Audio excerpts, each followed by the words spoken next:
রান্না শুরু করছি শাওন পাকশালা কবিতার ছন্দে। ভিডিও দেখে রান্না করুন মনের আনন্দে। নমস্কার বন্ধুরা, শাওন পাকশালায় সবাইকে স্বাগত জানাই।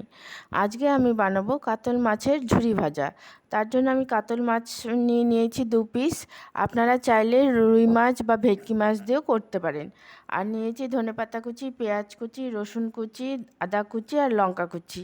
এখন আমি রান্নাটা করে নেব। গরম হয়ে গেছে, সরষের তেলেই আমি রান্নাটা করছি। এখন আমি মাছটা ভেজে নেব। মাছটা ভাজা হয়ে গেছে, এখন আমি তুলে নেব।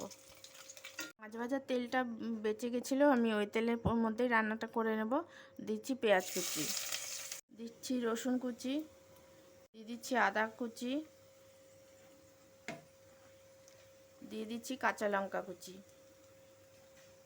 মাছ ভাজাটা আমি ঠান্ডা করে নিয়েছি, এখন আমি কাটাগুলো ভালো মতো করে বেছে নেব।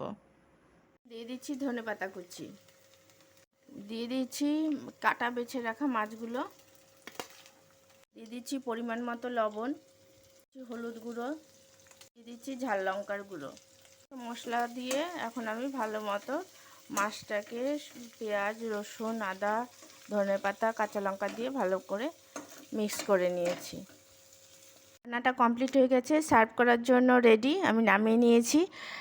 আপনারা এটা বাড়িতে করবেন, করে খেয়ে ভালো লাগলে আমার চ্যানেলটিকে সাবস্ক্রাইব করবেন, লাইক করবেন, শেয়ার করবেন এবং কমেন্ট করে আমার পাশে থাকবেন।